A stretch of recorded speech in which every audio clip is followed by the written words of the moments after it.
Assalamualaikum warahmatullahi wabarakatuh. Selamat datang di channel Cahaya Dimensi. Untuk kisah kali ini, saya akan menceritakan kisah yang berjudul Makhluk yang tak kasat mata. Bagaimana kisah kali ini? Langsung saja kita masuk dalam ceritanya. Tanggal 13 Januari tahun 2017. Malam ini, hari Kamis, tidak ada satupun bintang yang menampakkan dirinya di langit.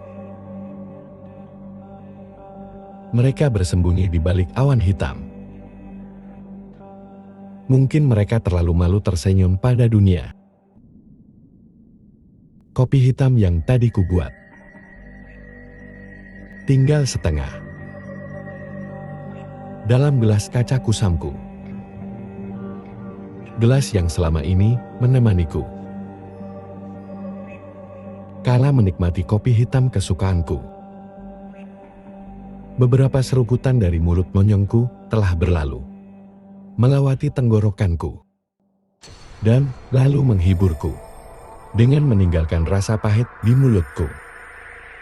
Kemudian mengiringi kenangan akan drama horor yang pernah terjadi beberapa bulan yang lalu. Kenangan pahit itu membuatku sadar kalau kita di dunia ini tidak hanya makhluk yang bernama manusia yang tinggal di sini, tetapi mereka pun hadir di tengah kita. Ya, mereka makhluk yang tak kasat mata. Awalnya aku gak menyangka sama sekali kalau dalam usiaku yang sudah beranjak menuju 20 tahun ini, aku dikasih kesempatan untuk bertemu langsung dengan salah satu makhluk itu.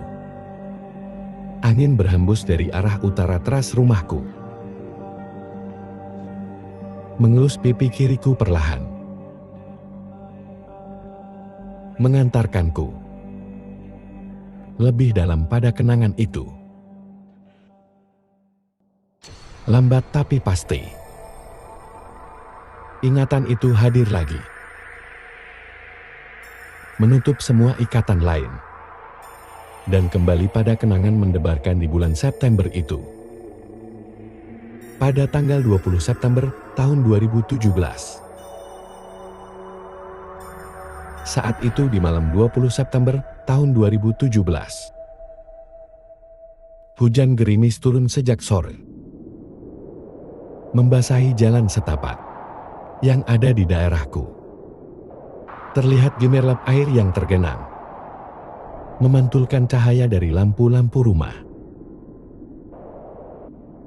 Malam itu, udara terasa amat dingin, menusuk badan dan tembus ke tulang. Jaket yang kugunakan rasanya tidak mampu menahan rasa dingin di badanku, saking dinginnya udara malam itu. Seperti biasa, seperti malam-malam sebelumnya, aku pulang dari tempat kerja. Akan tetapi, malam itu terasa cukup berbeda. Keadaan di jalan yang saya lalui terasa amat sepi.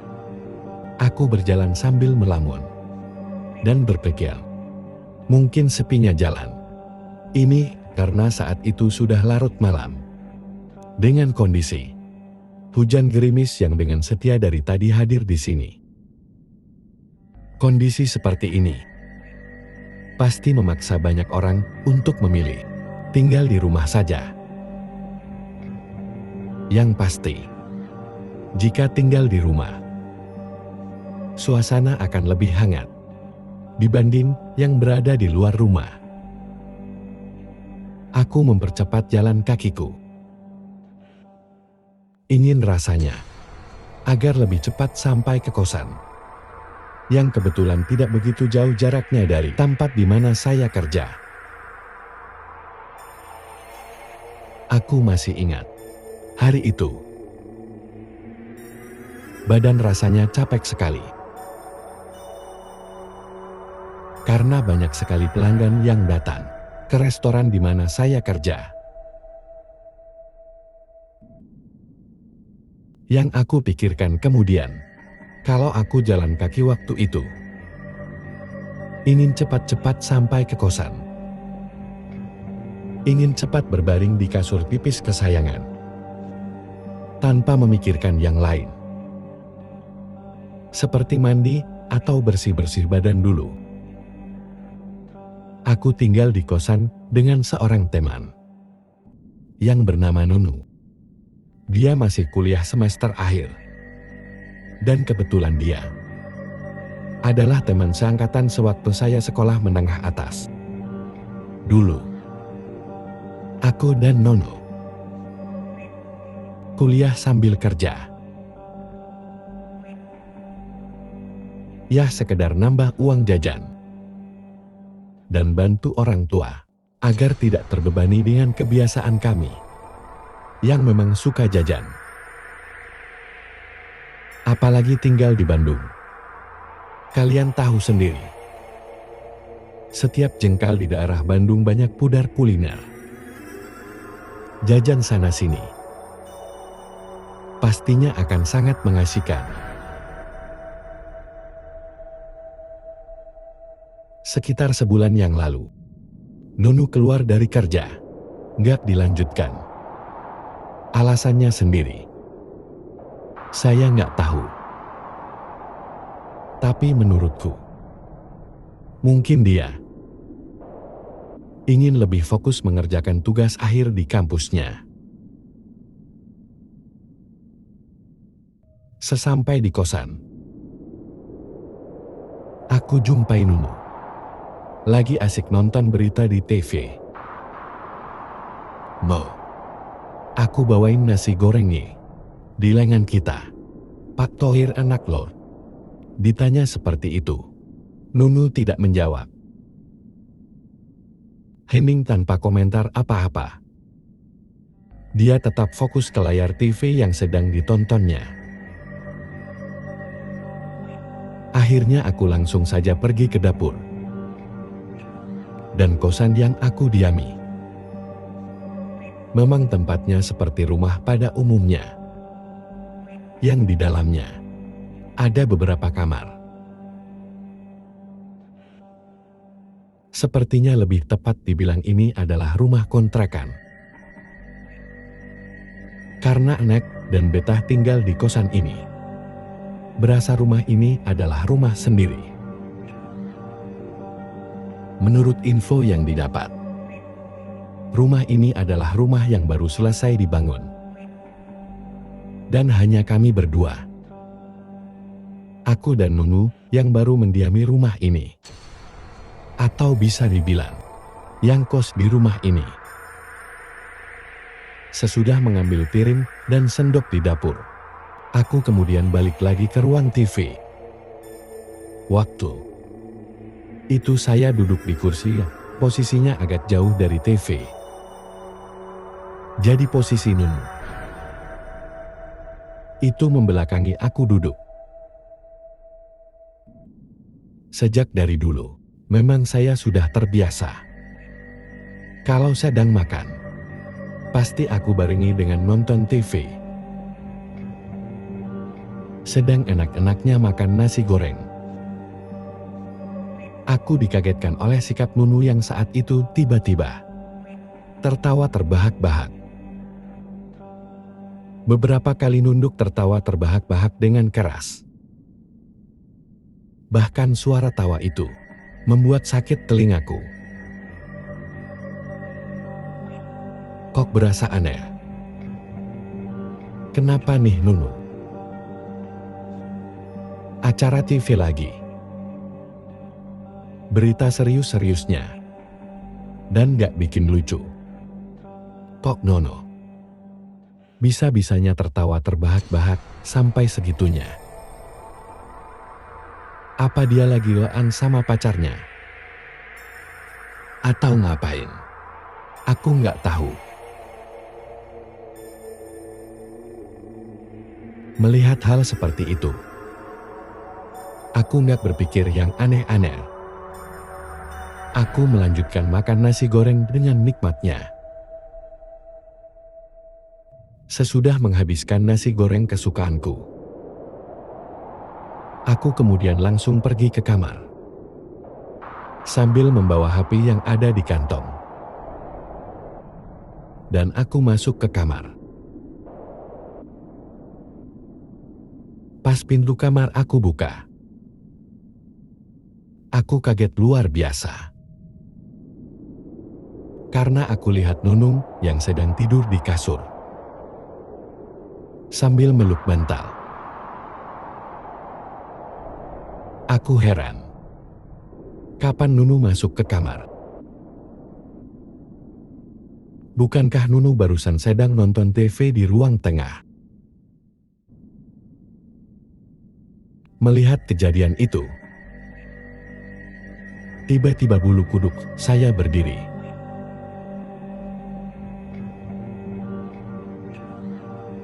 Ketika aku terbangun di depan pintu kamar, aku tersadar oleh HP yang bergetar. Dan ada pemberitahuan masuk. Aku kemudian langsung melihat pesan masuk itu. Pas aku buka pesan itu, isinya adalah, "Tak, aku nggak bisa pulang hari ini, paling besok ketinggalan kereta Tawado."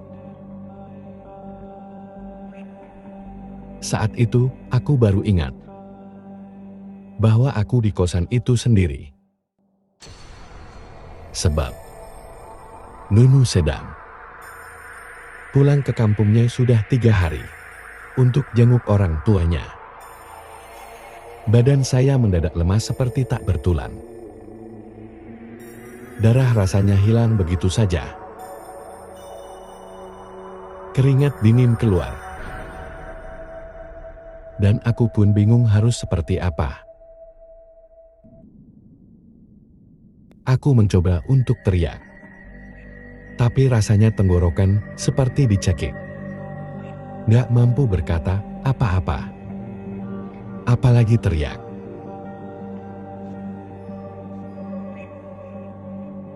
Mendadak kaki bertambah lemas rasanya. Sebab terdengar kembali suara Numut yang kembali tertawa dengan kencang. Tambah lama suara ketawa itu rasanya malah semakin kencang. Aku mencoba memberanikan diri untuk melirik ke orang yang berwujud Nunu yang sedang berada di depanku.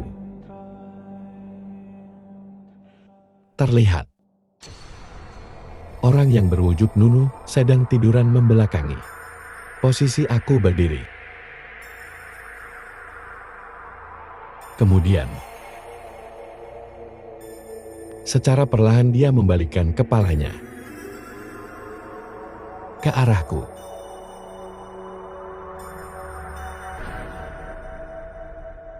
Perlahan wajahnya mulai terlihat. Makhluk yang berwujud Nunut ternyata berwajah pucat, seputih kapas.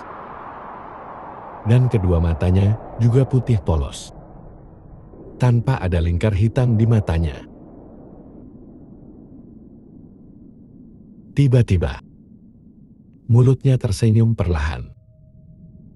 Dan dari dalam mulutnya, nampak darah segar keluar lewat pinggiran mulutnya, yang membuat semakin takut sama makhluk itu. Dia ternyata membalikkan kepala tanpa badannya ikut membalik. Hanya bagian kepala yang berputar 180 derajat. Melihat kengerian seperti itu, aku segera membalikkan badan dan bermaksud berlari keluar menjauh dari makhluk itu. Namun belum sempat aku melangkah, tiba-tiba kakiku tidak bisa digerakkan. Seperti ada tangan kekar yang memegang kakiku. Dari situ, badanku seperti tidak berdaya sama sekali. Tangan mencoba untuk menarik kursi yang ada di belakangku. Mencoba untuk menarik badan yang ditahan oleh tangan yang kekar itu. Aku coba sekuat tenaga, tapi tidak bisa. Kaki terasa mati rasa. Lepasin kaki saya. Woi, lepasin kaki saya, ampun. Di tengah genting menyeramkan seperti itu, tiba-tiba terdengar suara menggema yang sangat membuat hati bergetar.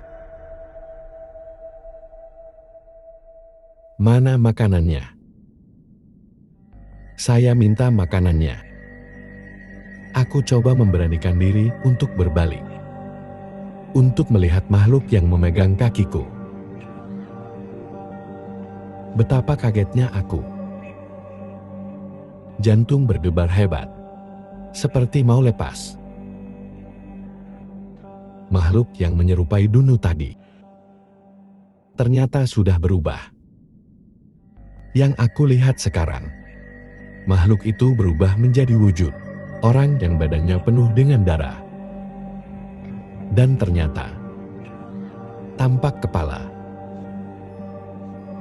Malu apa kamu? Pergi sana, jangan ganggu saya. Pergi sana, sedang dalam keadaan seperti itu. Bukannya berkurang seramnya, malah semakin bertambah. Tiba-tiba ada sepotong kepala yang jatuh dari atas. Dan kepala itu terjatuh pas di depan kakiku. Raut wajah dari kepala itu tersenyum dan membelalakkan matanya ke arahku. Aku nggak berani membuka mata. Aku coba untuk membaca ayat Al-Quran sebisa-bisanya. Meski badan terasa teramat lemas. Dan tiba-tiba, pandanganku gelap gulita. Aku terjatuh dan pingsan. Aku kembali tersadar. Dan pelan-pelan ku buka mata. Dan terlihat Nunus sedang berusaha membangunkanku. Keadaan di rumah saat itu ternyata sudah terang benderang. Menandakan saat itu hari sudah beranjak siang. Darta, bangun.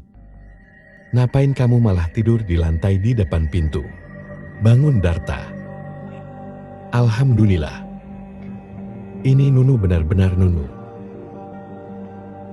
Iya, Darta.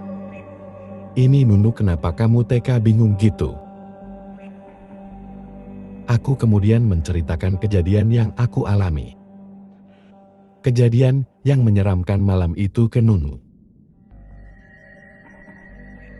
Yang akhirnya, aku dan Nunu memberanikan diri sepakat memberitahukan hal itu ke bapak yang punya kontrakan.